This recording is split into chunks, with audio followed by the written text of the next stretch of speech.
নমস্কার, শুভ সন্ধ্যা। আপনাদের সকলকে নববর্ষের শুভেচ্ছা জানিয়ে শুরু করছি আজকের ভোটের হাওয়া। আমরা আজকে করতে চলেছি জেলাওয়ারি জনমত সমীক্ষা। প্রতিবার আমরা যেমন আসন ধরে ধরে সমীক্ষা করে দেখাই আপনাদের, সেরকমই জেলাওয়ারি সমীক্ষা আগে দেখাই।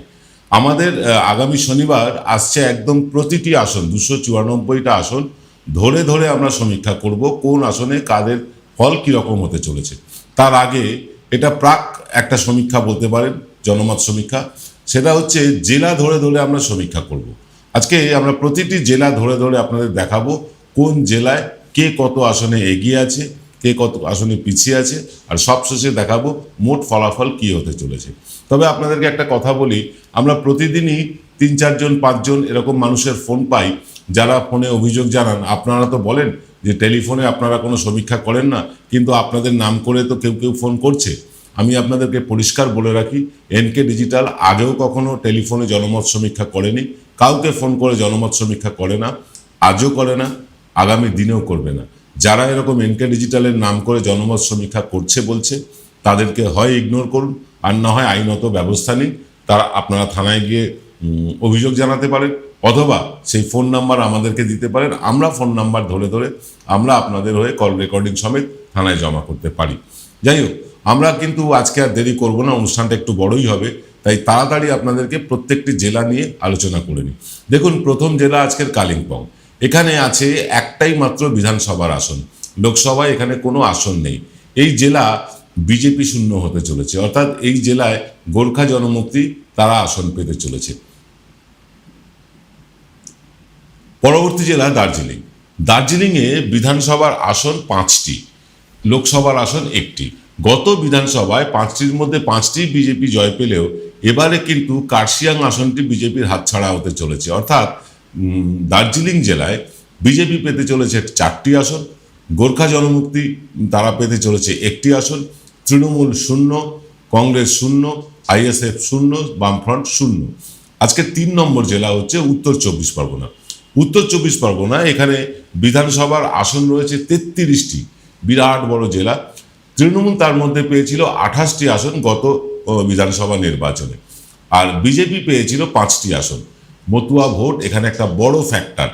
বিগত বিধানসভা নির্বাচনে যে 5টি মতুয়া অধ্যুষিত অঞ্চল বা বিধানসভা, 5টিতেই লিড পায় বিজেপি, কিন্তু এবারে খেলা অনেকটাই ঘুরে গিয়েছে এসআইআর এর ফলে।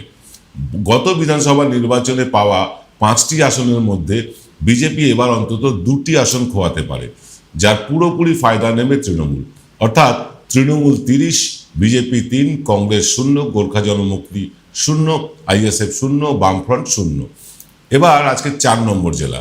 4 নম্বর জেলা হচ্ছে দক্ষিণ 24 পরগনা।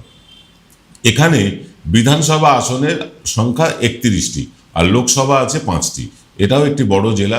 এই 31 আসনের মধ্যে তৃণমূলের পক্ষে গিয়েছিল 30টি আসন, আর আইএসএফ পেয়েছিল 1টি আসন। এবারেও কিন্তু সেই ফল একই থাকতে চলেছে। 30টি আসন পেতে চলেছে তৃণমূল কংগ্রেস, এটা বেড়ে 31ও হতে পারে, সম্ভাবনা প্রচুর রয়েছে। বিজেপি এখানে 0, কংগ্রেস 0, গোর্খা জনমুক্তি 0, আইএসএফ 1, বামফ্রন্ট 0। এবার আমরা 5 নম্বর জেলায় চলে যাব, মুর্শিদাবাদ জেলা। এই জেলার 22টি বিধানসভা, এটিও খুব বড় জেলা। 3টি লোকসভার আসন আছে এই জেলায়। 22টি আসনের মধ্যে গত বিধানসভায় তৃণমূল একাই পায় 20টি আসন এবং বিজেপি পেয়েছিল 2টি আসন। এবারের বিধানসভা নির্বাচনে মুর্শিদাবাদ জেলাই হতে চলেছে আকর্ষণের মূল কেন্দ্রবিন্দু। গত বিধানসভায় বিজেপি এই জেলা থেকে 2টি আসনে জয়লাভ করে। কানাঘুষো শোনা যায় যে অধীর চৌধুরীর বিশেষ কৃপা ছিল তাতে। পরবর্তীতে ফল হাতে না হাতে পেয়ে যান অধীরবাবু, তার লোকসভা আসনটিতেও তিনি হেরে যান তৃণমূলের কাছে। এইবার এসআইআর এর ফলে পাইকারি হারে, একদম গণহারে এই জেলা থেকে মুসলমানদের নাম বাদ দেওয়া হয়েছে। তবে তার সুফল কিন্তু বিজেপি পাবে না কিছুতেই। উল্টে গত বিধানসভায় পাওয়া 2টি আসনই বিজেপি কিন্তু এবার খোয়াতে চলেছে, আর কংগ্রেস পেতে চলেছে অন্তত 3টি আসন। আমরা গ্রাফিক্সের মাধ্যমে দেখে নিই। তৃণমূল এখানে এগিয়ে আছে 19টি আসনে, বিজেপি 0, দ্বিতীয় স্থানে আছে কংগ্রেস, তারা পেতে চলেছে 3টি আসন, এবং অন্যান্যরা 0। মানে 1টি আসন এখানে তৃণমূল খোয়াতে পারে, তার ফায়দা নিতে পারে কংগ্রেস। এবার বিজেপির কোনো আসন পাচ্ছে না, বিজেপির দুটো আসনের জায়গায় সেই আসন দুটো পেয়ে যেতে পারে কংগ্রেস। অর্থাৎ কংগ্রেস এখানে বেশ ভালো পজিশনে আছে। পরের জেলা 6 নম্বর জেলা হুগলি, এখানে আছে 18টা বিধানসভার আসন এবং 3টে লোকসভার আসন। এই জেলায় গত বিধানসভা নির্বাচনে বিজেপি পেয়েছিল 4টি এবং তৃণমূল কংগ্রেসের ঝুলিতে গিয়েছিল 14টি আসন। এই জেলাতেও তৃণমূল অন্তত আরও একটি আসন এবার বেশি পেতে পারে। অর্থাৎ একটি আসনে বামেদের সাথে লড়াই থাকলেও হাড্ডাহাড্ডি লড়াই আছে একটি আসনে, কিন্তু একটি আসন তৃণমূল বাড়িয়ে নিতে পারে। আসুন গ্রাফিক্সটা একবার দেখে নিই। এইখানে 18টি আসনের মধ্যে তৃণমূল একাই পেতে পারে 15টি, বিজেপি পেতে পারে 3টি। এই 15টি তৃণমূলের পাওয়া আসনের মধ্যে একটি আসনের লড়াই কিন্তু হবে হাড্ডাহাড্ডি। আসুন পরবর্তী জেলায় চলে যাই। আজকের পরবর্তী জেলা নদিয়া। এই জেলাটি সীমান্তবর্তী এবং সবসময় একটা মিশ্র ফল হয়। 17টি বিধানসভার আসন আছে এখানে, 2টি লোকসভার আসন এই জেলায়। বিগত বিধানসভা নির্বাচনের ফল ছিল 8টি তৃণমূল আর 9টি বিজেপি। এসআইআর এর কোপ এই জেলাতেও বসবাসকারী নমশূদ্র মতুয়াদের ভোটে পড়েছে। ফলে যতটা ব্যাকফুটে বিজেপি, চরম গোষ্ঠীদ্বন্দ্ব, পারস্পরিক রেষারেষির ফলে ততটাই ব্যাকফুটে আছে তৃণমূল। লড়াইটা এই জেলাতেও কিন্তু প্রায় সমানে সমানে, কাঁটে কাট টক্কর বলতে যা বোঝায় অনেকটা তাই। ফলাফল হতে পারে যেটা আমরা গ্রাফিক্সের মাধ্যমে দেখতে চাই। তৃণমূল এখানে পেতে পারে 9টি আসন, বিজেপি 8টি, অন্যান্যরা কিন্তু কোনো আসন পাচ্ছে না। তবে একটা কথা বলে রাখি, এই নদিয়া জেলার সব আসনেই কিন্তু বিজেপি এবং তৃণমূল তাদের দুজনেরই ব্যবধান কমবে, জয়ের ব্যবধান কিন্তু সকলেরই কমবে। আমরা চলে আসবো পূর্ব মেদিনীপুর জেলায়। পূর্ব মেদিনীপুর জেলা শুভেন্দু অধিকারীর গড় আপনারা জানেন। 16টি বিধানসভার আসন আছে এখানে, তার মধ্যে 2টি লোকসভা আছে। এই জেলার ফলাফল ছিল গত বিধানসভায় বিজেপি 7 আর তৃণমূল 9। এবার এই জেলায় বিজেপি কিন্তু অভূতপূর্ব রেজাল্ট করবে বলেই মনে হচ্ছে। 16টির মধ্যে 8টি আসনে বিজেপির জয়ের সম্ভাবনা দেখা যাচ্ছে, আর 8টি আসন পেতে পারে তৃণমূল কংগ্রেস। আমরা এখানে বলে রাখি, তৃণমূল কংগ্রেসের 8টি আসনের মধ্যে একটি আসনে বিজেপি কিন্তু ভাগ বসাতে পারে, সেখানে লড়াই ভীষণ কঠিন তৃণমূলের পক্ষে। অর্থাৎ রেজাল্টটা 9-8ও হয়ে যেতে পারে। পরের জেলা হচ্ছে পশ্চিম মেদিনীপুর। এই জেলায় আছে 15টি আসন এবং 2টি লোকসভার আসন। এই জেলায় আবার তৃণমূল বেশ শক্তিশালী তৃণমূল এখানে। গত বিধানসভায় 15টি আসনের মধ্যে তৃণমূল একাই পেয়েছিল 13টি আসন, অবশিষ্ট 2টি আসন পেয়েছিল বিজেপি। এবারে পরিস্থিতি কিন্তু বিজেপির পক্ষে আরও ঘোরালো হতে চলেছে। এই জেলার একমাত্র খড়গপুর আসনটি ছাড়া আর কোথাও বিজেপির জয়ের সম্ভাবনা দেখা যাচ্ছে না, আপাতত। তবে ঘাটাল এবং দাঁতন আসন দুটিতেই কিন্তু লড়াই হবে বেশ হাড্ডাহাড্ডি। ফটো ফিনিশে শেষ পর্যন্ত হয়তো তৃণমূলই জয়ের মুখ দেখবে পশ্চিম মেদিনীপুর জেলায়। গ্রাফিক্স কি বলছে? গ্রাফিক্স বলছে তৃণমূল এগিয়ে আছে 14টিতে, বিজেপি এগিয়ে আছে 1টিতে, অন্যান্যরা এখানে কোনো আসন পাচ্ছে না। এর পরের জেলা হচ্ছে হাওড়া। হাওড়ায় আছে 16টি বিধানসভা এবং 2টি লোকসভার আসন। এই জেলা বিগত বিধানসভা নির্বাচনে বিজেপি ছিল 0, 16টিতে 16টোই জয় পেয়েছিল তৃণমূল কংগ্রেস। এবারের নির্বাচনে একটি আসনে অনেকটাই বিজেপি চাপে রাখবে তৃণমূলকে। তবে তৃণমূল এই জেলাকে বিরোধী শূন্য করে দেওয়ার সম্ভাবনা সেটাই কিন্তু বেশি। অর্থাৎ 16টি আসনের মধ্যে 16টিতেই জিততে চলেছে তৃণমূল কংগ্রেস। একটি আসনে বেশ চাপের লড়াই আছে তৃণমূলের কাছে, তবে শেষ পর্যন্ত হয়তো তৃণমূলই জিতে যাবে। আমাদের সময় হয়ে গিয়েছে বিরতিতে যাওয়ার। 20 সেকেন্ডের পর আবার ফিরে আসছি জেলা ধরে ধরে জনমত সমীক্ষা নিয়ে। এবার সাধ্যের মধ্যেই হবে মধ্যবিত্তের স্বাদ পূরণ। নতুন বাড়ি, নতুন স্বপ্ন, সুখের নতুন অধ্যায় শুরু হোক এই উৎসবে। Ashoka group, রিডিফাইনিং realty. ফোন করুন 9163502850। জয়গুরু রত্নভান্ডার জ্যোতিষ চেম্বার। এখানে গোল্ড মেডেলিস্ট জ্যোতিষী বসেন। হাই কোয়ালিটির আসল গ্রহরত্ন সবচেয়ে কম দামে এখানে পাওয়া যায়। স্থান বেলঘড়িয়া, রানী পার্ক, বটতলা, 2 নম্বর রেলগেটের নিকটে। 9681345722 এবং 9007778922। ফিরে এলাম বিরতির পর। আপনারা দেখছেন এনকে ডিজিটালের ভোটের হাওয়া, আর ভোটের হাওয়ায় আজকে জেলাওয়ারি জনমত সমীক্ষা। বিরতির পরের জেলা হচ্ছে আলিপুরদুয়ার। এখানে মোট বিধানসভার আসন আছে 5টি আর লোকসভায় আছে 1টি। এই জেলায় বিগত বিধানসভায় 5টির মধ্যে 5টিতে জিতেছিল বিজেপি, তবে তারা এবার 1টি আসন খোয়াতে পারে বলেই মনে হচ্ছে। অর্থাৎ গ্রাফিক্স কি বলছে দেখুন। গ্রাফিক্স বলছে তৃণমূল এখানে পেতে পারে 1টি আসন, বিজেপি পেতে পারে 4টি আসন, বাকিরা এখানে কোনো খাতা খুলতে পারছে না।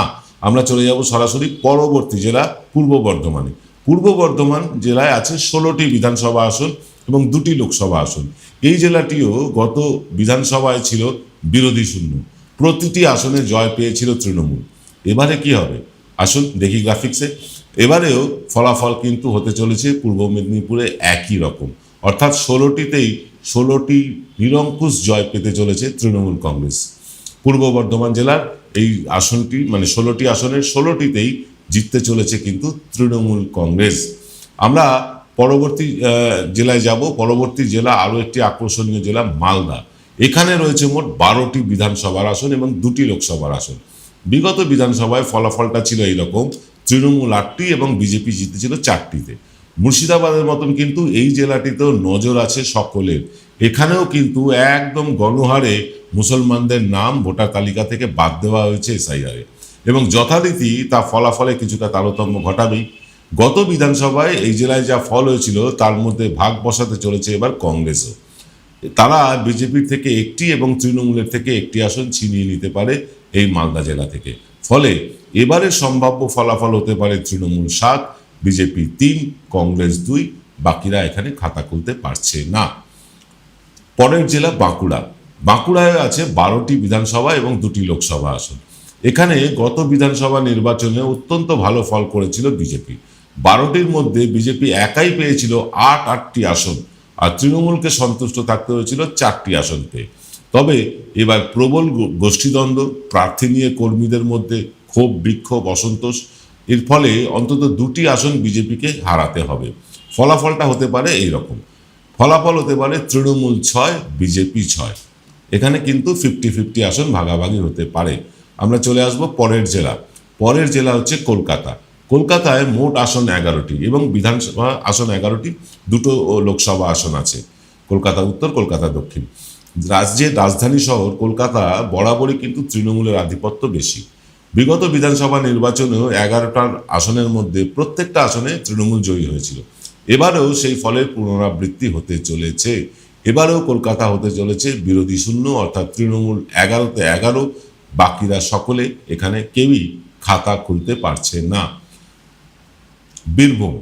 বীরভূমেও কিন্তু আছে 11টি আসন এবং 2টি লোকসভার আসন আছে বীরভূমে।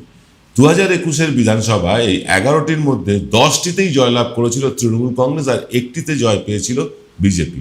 কিন্তু এবারে কি হবে? এবারে সেই একমাত্র আসন সেটিও কিন্তু খোয়ানোর উপক্রম হয়েছে বিজেপির, অর্থাৎ বীরভূম জেলায় মানে বিরোধী শূন্য হতে চলেছে। 11টিতে 11টি পেতে চলেছে তৃণমূল কংগ্রেস, বাকিরা কেউ এখানে খাতা খুলতে পারছে না। বিরোধী শূন্য হয়ে যাওয়ার সম্ভাবনা প্রবল। পরের জেলা পশ্চিম বর্ধমান। এই জেলায় আছে 9টা বিধানসভা এবং 2টো লোকসভার আসন। গত বিধানসভার ফলাফল বলছে এখানে 9টি আসনের মধ্যে বিজেপি এগিয়েছিল 3টিতে এবং তৃণমূল এগিয়েছিল 6টিতে। এবারের ফলাফলে কিন্তু খুব বেশি তারতম্য না হলেও কয়েকটি আসনে বিজয়ী প্রার্থীরা অদল বদল হতে পারেন, অর্থাৎ যে আসনে যে রাজনৈতিক দল জিতেছিল এবার তার বদলে অন্য আসনে তারা সাফল্য পেতে পারে, সেই আসন হারাতে পারে। তাহলে সংখ্যাটা মোটামুটি একই থাকবে, অর্থাৎ বিজেপি এখানে পাচ্ছে 3টি আসন, তৃণমূল পেতে চলেছে 6টি আসন, বাকিরা কেউ কিন্তু খাতা খুলতে পারছে না। এবার আসি পরের জেলা কোচবিহারে। মানে এটা আরও ইন্টারেস্টিং জেলা, খুব ইন্টারেস্টিং জেলা। এই জেলায় নজর কিন্তু সব রাজনৈতিক দলের। তবে কোচবিহার জেলা বলবার আগে আমাদের নিতে হবে ছোট্ট আরও একটা বিরতি। ফিরছি বিরতির পর। Welcome to the world of civil business. A Bengali business personality and the most successful business group, Roy Construction Group of companies, now coming Sarib, West Bengal. Mr. Anup Roy, the managing director of the Roy Construction Group company, ready to serve his native land, the mother Bengal.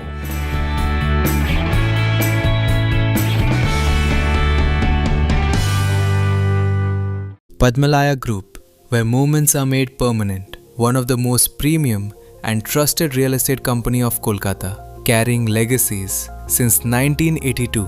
Quality, honesty, trust. Padmalaya Group. Call 983 00 48333. Visit us www.padmalayagroup.in. এবারে আসি আরও একটা খুব গুরুত্বপূর্ণ জেলা কোচবিহার নিয়ে। এই কোচবিহার জেলা এবং জলপাইগুড়ি জেলা, এই দুটো জেলায় কিন্তু শাসক এবং বিরোধী উভয়ের কাছেই বেশ গুরুত্বপূর্ণ এবারের নির্বাচনে। কোচবিহারে আসন আছে বিধানসভায় 9টি, লোকসভায় আছে 1টি আসন। গত বিধানসভা নির্বাচনে 9টির মধ্যে 7টিতেই একতরফা জয় পেয়েছিল বিজেপি, আর মাত্র 2টো আসন পেয়েছিল তৃণমূল। এবারে কোচবিহার জেলায় 7টির মধ্যে অন্তত 3টি আসন হারাতে চলেছে মানে বিজেপি, এবং সেটা বেড়ে মানে 1-2টো আরও বেড়ে যেতে পারে এখনো পর্যন্ত যা মনে হচ্ছে। অর্থাৎ ফলাফল যা দেখা যাচ্ছে, তৃণমূল এখানে পেতে পারে 4টি আসন, বিজেপি পেতে পারে 5টি আসন, এবং এটা 5-4 যেটা আমরা দেখাচ্ছি, তৃণমূলও পেয়ে যেতে পারে 5টি আসন, বিজেপিরও পেয়ে যেতে পারে 4টি আসন। অর্থাৎ সংখ্যা অদল বদল হতে পারে 1টি। মানে এখানে মানে অন্য রাজনৈতিক দল কোনো ঠাঁই পাচ্ছে না, তারা জায়গা পাচ্ছে না। খুব ইন্টারেস্টিংলি মানে আমাদের হিসেব অনুযায়ী এখন পর্যন্ত দেখা যাচ্ছে যে বিজেপি এখানে 5টি, তৃণমূল 4টি, কিন্তু ফলের সময় উল্টেও যেতে পারে, তৃণমূল 5টি, বিজেপি 4টিতে চলে যেতে পারে। মানে এই বিধানসভায় মানে খুব ইন্টারেস্টিং লড়াই হতে চলেছে। 1টি আসন, দিনহাটা আসন, সেটি বিজেপি অবশ্যই খোয়াতে চলেছে। বাকি আসনগুলোতেও কিন্তু বেশ হাড্ডাহাড্ডি লড়াই হবে। এই বিধানসভা কিন্তু নজর থাকবে আমাদের এবং আপনাদের সকলেরও। আমরা চলে যাব জলপাইগুড়ি জেলায়। জলপাইগুড়িতে আসন সংখ্যা মোট 7টি, লোকসভার আসন 1টি। 7-এর মধ্যে মানে বিধানসভার যে 7টি আসন আছে, সে 7টির মধ্যে বিজেপি এখানে জিতেছিল 4টিতে, আর তৃণমূল জিতেছিল 3টিতে। এবার হতে চলেছে ঠিক উল্টো। কি হতে চলেছে দেখুন, এখানে তৃণমূল পেতে পারে 4টি আসন, আর বিজেপি পেতে পারে 3টি আসন। ফলটা কিন্তু উল্টে যাবে এবার মনে হচ্ছে। আজকের পরবর্তী জেলায় যাব। পরবর্তী জেলাটা আরও ইন্টারেস্টিং, এটা হচ্ছে পুরুলিয়া। এখানে বিধানসভার আসন আছে 9টি, লোকসভার আসন আছে 1টি। 6টিতেই এগিয়ে ছিল কিন্তু বিজেপি 2021-এর বিধানসভা নির্বাচনে। 3টিতে এগিয়েছিল তৃণমূল, অর্থাৎ 9-এর মধ্যে 6টিতে এগিয়েছিল বিজেপি, 3টিতে এগিয়েছিল তৃণমূল। এবারে অন্তত 2টি আসন বাড়িয়ে নিতে সক্ষম হবে তৃণমূল। ফল দাঁড়াতে পারে তৃণমূল 4, বিজেপি 5, অন্যান্যরা 0। আমরা চলে আসব পরবর্তী জেলা উত্তর দিনাজপুরে। উত্তর দিনাজপুরে আসন সংখ্যা বিধানসভায় হচ্ছে 9টি, লোকসভায় হচ্ছে 1টি। 9-এর মধ্যে বিগত বিধানসভাতে 7টি পেয়েছিল তৃণমূল, আর 2টিতে আটকে পড়েছিল বিজেপি। এবারে ফলাফল কি হবে? এবারে ফলাফল কিন্তু একই থেকে যাবে। তৃণমূল পেতে চলেছে 7টি আসন, বিজেপি পেতে চলেছে 2টি আসন। মানে 1টি আসনে অবশ্য কংগ্রেস কিছুটা থাবা বসালেও তার লাভ কিন্তু বিজেপি তুলবে না। কংগ্রেস সেই আসনে না জিতলেও সুবিধে পেয়ে যেতে পারে তৃণমূল কংগ্রেস। পরের জেলা দক্ষিণ দিনাজপুর। দক্ষিণ দিনাজপুরে বিধানসভায় আছে 6টি আসন, আর লোকসভায় আছে 1টি আসন। এখানে বিজেপি 3টি, তৃণমূল 3টি আসন ভাগাভাগি করে নিয়েছিল। এখানে মানে যা সম্ভাব্য ফলাফল আমাদের কাছে এসছে সেটা এই রকম। সেটা গ্রাফিক্সের মাধ্যমে আমরা দেখানোর চেষ্টা করছি। এখানে মানে যে আসনগুলি আছে তাতে একটু ভুল আছে গ্রাফিক্সে। তৃণমূল পেতে পারে 6টির মধ্যে 4টি আসন, আমরা ভুল করে 6টি দেখিয়েছি, এবং বিজেপি পেতে পারে 4টির মধ্যে 2টি আসন। অর্থাৎ এখানে কিন্তু 4-2 রেজাল্ট হতে পারে এই জেলায়। আজকে শেষ জেলায় চলে আসব। শেষ জেলা হচ্ছে ঝাড়গ্রাম। ঝাড়গ্রামে আছে 4টে বিধানসভার আসন এবং 1টা লোকসভার আসন। গত বিধানসভা নির্বাচনে তৃণমূল এই জেলাটিকে কিন্তু বিরোধী শূন্য করে ফেলেছিল। এবারেও আমরা গ্রাফিক্সের মাধ্যমে দেখে নেব যে এই জেলা বিরোধী শূন্য হতে চলেছে।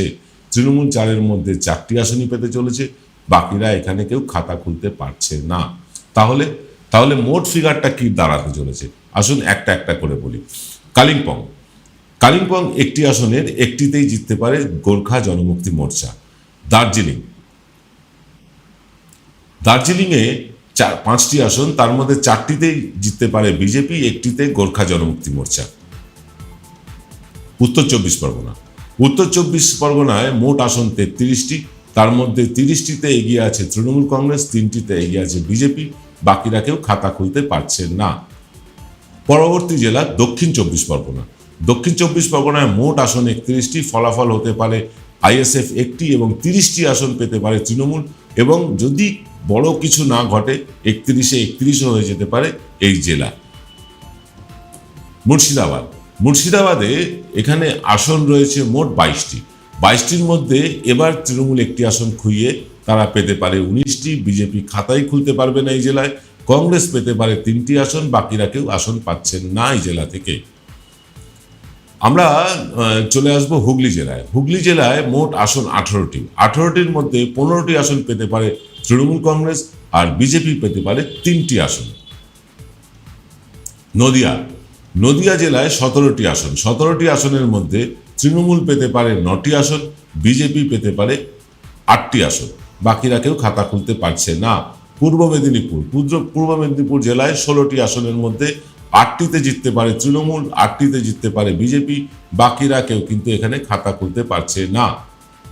পরের জেলা পশ্চিম মেদিনীপুরে 15টি আসন, 15টি আসনের মধ্যে তৃণমূল পেতে পারে 14টি আসন, বিজেপি পেতে পারে 1টি আসন, বাকিদের এখানে জয়ের কোনো সম্ভাবনা নেই। হাওড়াতে আছে 16টি আসন, 16টিতেই জয়লাভ করতে চলেছে তৃণমূল, আর বাকিরা কেউ এখানে খাতা খুলতে পারছেন না। আলিপুরদুয়ারে 5টি আসন, 5টি আসনের মধ্যে তৃণমূল পেতে পারে 1টি আসন, বিজেপি পেতে পারে 4টি আসন।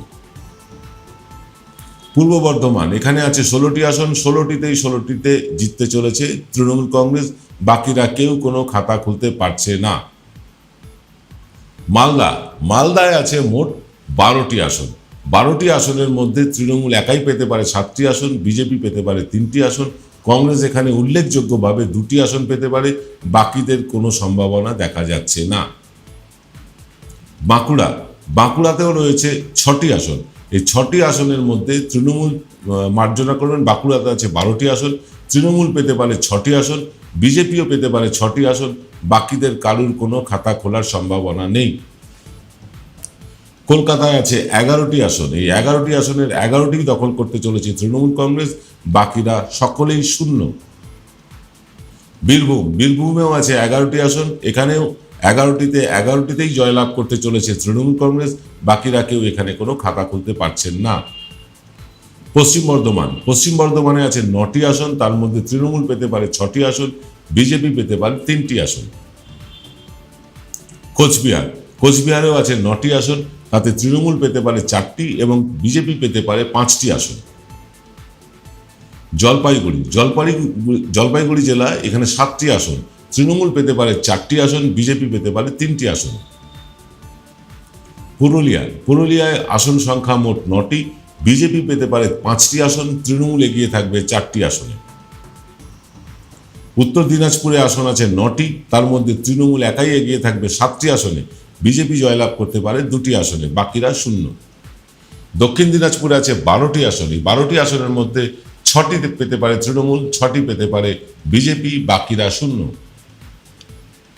ঝাড়গ্রাম শেষ জেলা, ঝাড়গ্রামে মোট 4টি আসন, 4টির মধ্যে 4টিতেই জিততে চলেছে তৃণমূল কংগ্রেস। এবার আমরা পুরো পশ্চিমবঙ্গের হিসেবটা দেখে নেব, অনুষ্ঠান অনেক দীর্ঘ হয়ে যাচ্ছে, তাই একদম পশ্চিমবঙ্গের শেষটুকু দেখে কে কত আসন পাচ্ছে 294-এর মধ্যে সেটা দেখে শেষ করব আজকের এই অনুষ্ঠান। পশ্চিমবঙ্গ বিধানসভায় রয়েছে 294টি আসন, 294-এর মধ্যে তৃণমূল পেতে চলেছে 230টি আসন, বিজেপি পেতে চলেছে 56টি আসন, কংগ্রেস পেতে চলেছে 5টি আসন, গোর্খা জনমুক্তি মোর্চা পেতে চলেছে 2টি আসন, আইএসএফ পেতে চলেছে 1টি আসন, বামফ্রন্ট কিন্তু এবারেও খাতা খুলতে পারছে না। এই হলো মোট 294 আসনের ফলাফল, সম্ভাব্য ফলাফল। এটা হলো জেলাওয়ারি। এরপরে আমরা আনছি আগামী শনিবার দিন একদম আসনওয়ারি, প্রতিটি আসন ধরে প্রত্যেকটি আসন 294-এর মধ্যে প্রত্যেকটি আসন ধরে আমরা দেখাতে চলেছি কে কোন আসনে এগিয়ে আছে, কে কোথায় পিছিয়ে আছে। এইটা যেমন আমরা আগের বার দেখিয়েছিলাম আমাদের দ্বিতীয় পর্যায়ের সমীক্ষা, ঠিক একই রকম সমীক্ষা দেখতে পাবেন আগামী শনিবার। এবং আপনাদের বলে রাখি, এটাই আমাদের চূড়ান্ত সমীক্ষা, এরপরে আর কোনো সমীক্ষা আসবে না এনকে ডিজিটালে। এইখান থেকে আমরা আর সরে আসবো না, অর্থাৎ যেই আসনের তফাৎ হচ্ছে না হচ্ছে সেটা কিন্তু শনিবারই পরিষ্কার হয়ে যাবে আপনাদের কাছে। 294-এর 294টি আসন নিয়ে আলোচনা করতে আসবো আগামী শনিবার রাত ঠিক 8টায়। আজকে অনুষ্ঠান এখানে শেষ করি। আগামীকাল সকালে আসছেন প্রসূন গুপ্ত তার ভোটের হাওয়া নিয়ে। আপনাদের সকলকে সেই অনুষ্ঠান দেখার আহ্বান জানিয়ে শেষ করছি আজকের এই ভোটের হাওয়া, এবং সকলকে আরও একবার নববর্ষের শুভেচ্ছা জানিয়ে শেষ করছি আজকের অনুষ্ঠান।